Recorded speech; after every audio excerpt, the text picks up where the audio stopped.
What's good, guys? Welcome to the first NBA 2K20 video on my channel. Now I do want to apologize if I sound weird. My throat hurts like it hurts a lot. Now I've recorded like 5 or 6 videos already, and I had all these videos lined up ready to start releasing them. Turns out I was, for some weird reason, recording in 720p, so it's oh my god, I can't even believe I made that mistake. And so now I had to record everything again. But what you're about to see, guys, is my official NBA 2K20 build. Now, of course, you know, when the game comes out, this might change, but I don't really think I'm gonna change it that much. As you guys can see, all of them are the same build. As you can see on the screen right now, the only difference is some of the height.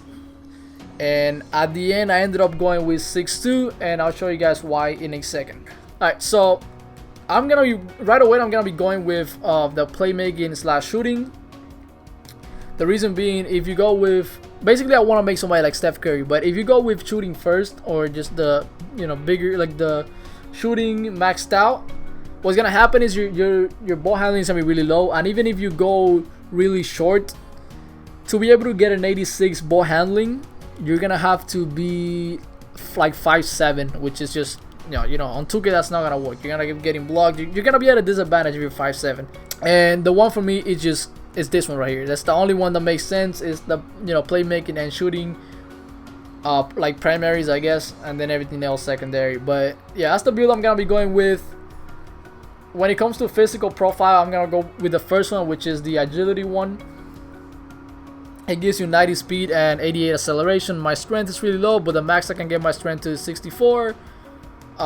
So it doesn't really matter, and at the end of the day, you know, it's gonna be even lower than 50 because we're gonna make a player really skinny, and it's the sacrifice that we have to make to be really good on offense. So right away, the first thing that we're gonna upgrade is gonna be our shooting maxed out, and our playmaking maxed out as well. Everything with playmaking and everything with shooting. You can see that's gonna give us 22 shooting badges and 23 playmaking badges. Now on our defense, we're not gonna get any badges, or just the one badge that you start with. And the things that we're gonna upgrade are gonna be your perimeter defense, or lateral quickness, and or steal. Everything else doesn't really matter. The thing is that if you look at this stuff right here, the close shot and the driving layup, that's really important, man. I don't care what build you are. Eventually, you're gonna have to go in and take some layups. And the way I play personally, I like to do it all. I like to, you know, mostly be able to shoot, especially the mid-range, but I also like to take the ball inside a lot. And this is the only way that you're gonna be able to do it. If you upgrade your layup, you're gonna have to give up some defensive badges, and you're gonna be, but that's just a sacrifice we have to make. You're gonna be left with 8 attributes, and basically I recommend you spend them on finishing, because even though, you know, standing dunk and post hook, you know, it doesn't really matter. They're not gonna make a difference because they are, you know, 33 and 37. They are gonna give you that one extra badge that makes, as you can see right here, if you upgrade anything you upgrade, it's gonna get you to 5 badges. To go with something defensively, there's 2 things. One, it's not gonna matter because everything is gonna be really low. And not only is it not gonna matter, but you're not gonna get a badge. No matter what you upgrade, you're gonna be left with 1 badge. You're not gonna get that second badge. Therefore, definitely spend it on finishing because you get that extra badge. Now here's the biggest dilemma that I'm having, because 6'3" is a good height for a point guard. I think most people are gonna go 6'3". Most people. You might get the occasional tall point guard that's like 6'6", but that's a huge hit on ball handling. And you're probably gonna get a lot of 6'4s as well. Me personally,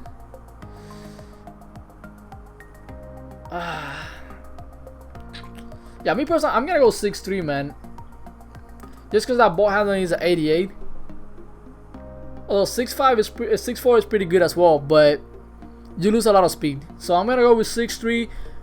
Some people might decide to go with 6 feet. Bro, I'm telling you, yes, you get a huge boost to attributes, but this is a trap. You're really fast. You get a huge boost to attributes. You can even get your mid-range shot at 90 if you get the low wingspan.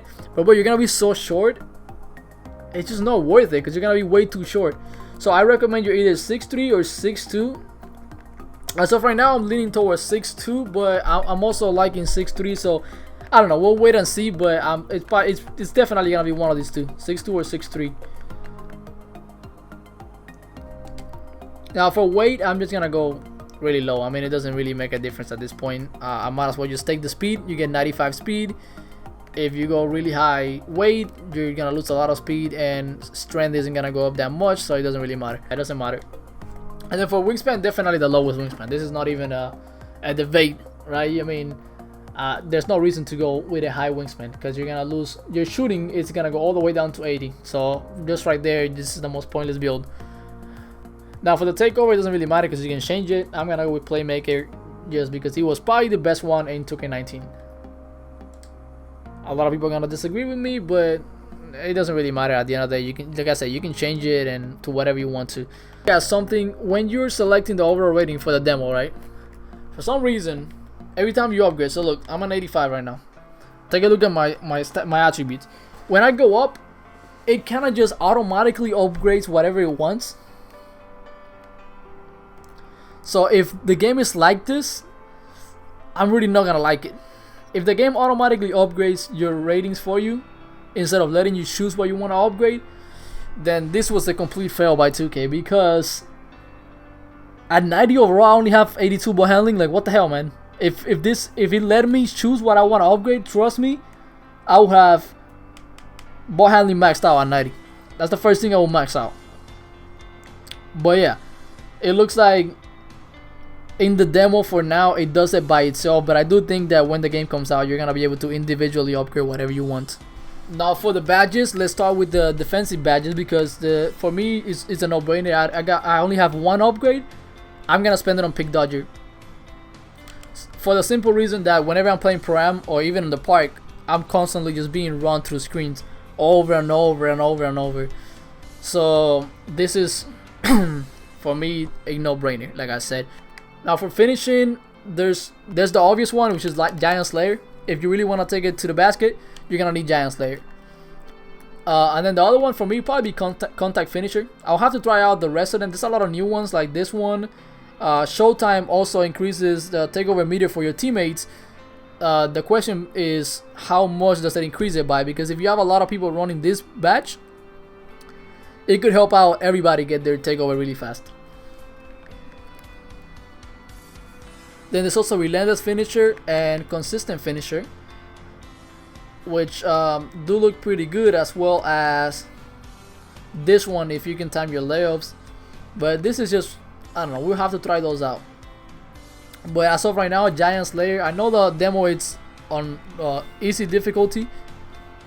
I'm not sure if it's rookie or pro. Regardless, Giant Slayer is pretty good. Now for the shooting badges, I'm definitely gonna go with Deadeye and difficult shots, because I love creating my own shots. Now range extender is a no-brainer. And then all of this right here, steady shooter is pretty good. Tireless shooter for sure. Volume shooter is also really good. Tireless shooter, I might even go into gold if you're gonna be shooting a lot. There's also flexible release, which I definitely recommend you have. It basically allows you to it basically doesn't penalize you that much for getting your release wrong. Green Machine, it's one that I might be looking into. I don't really know how it works yet, so we'll have to wait for the game to come out and see. Quick Draw, it just makes you release faster, so I mean, you're definitely gonna want to have this, but I don't know to what extent or how fast it makes you release, so we're gonna have to play around with that one and see how we like it. I would say if you're playing off ball a lot, catch and shoot, definitely no brainer, and maybe slippery off ball.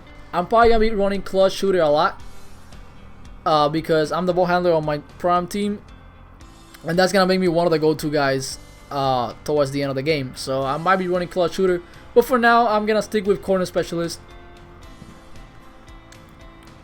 and I'm gonna upgrade both Deadeye and difficult shots to a Hall of Fame. The reason I went with corner specialist is because I like to step back on those corners a lot. But really, man, to be honest, with the badges, there's a lot of decisions to make because a lot of these badges are really good, like Hudson Hunter.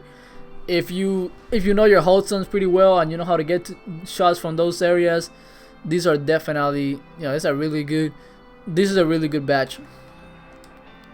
Now for playmaking, like again, I play Pro-Am, therefore I need these badges right here that I'm gonna do right now. Those 3 badges, I definitely need them. Dimer and Flow General, they boost my teammates, so those are no-brainers. And this one allows me to get passes through, and you guys know how hard it is to pass the ball in Pro-Am. I mean, it's just too easy to intercept the passing lanes. Now for me personally, handles for days is a must-have, but the best one is quick first step. A lot of people were talking about this at the 2K events. I'm telling you, after trying this out, I know the AI is on it. See, I know the AI is not as good as real defenders, but this thing, you gotta try it out for yourself. It is wonderful, man. I'm telling you, this thing, it allows you to basically blow by anybody with such ease. It's ridiculous. Now ankle breaker, I'm not gonna choose this year, but of course ankle breaker is gonna be a fan favorite. So yeah, I'm not gonna pick ankle breaker just because I don't feel like I need to break somebody's ankles to be able to get open. Now Space Creator is another one that I really like, and then these 2 right here, if I could get these 2 on Hall of Fame, both of them, I would definitely go with that. In fact, the other one that I was gonna put on is Bailout. Again, for Pro-Am, that's gonna be really good because a lot of times you're gonna be forced into situations where you're about to take a bad shot and you need to pass out of it. A stop and go is a new move that you guys might not know how to do yet, but I'll upload a video how to do it later on today. But yeah, stop and go is another one that's really good, so we'll throw it in right there. So that's it, guys. Those are the badges for the build, and that's the whole build itself. I hope you guys enjoyed this build. Thank you guys very much for watching. If you enjoyed, make sure you hit that like button and subscribe. I'll catch you guys on the next one. I also have a video basically playing around with this build on the actual game so you guys can see how it goes. But yeah, thanks for watching. See you guys on the next one.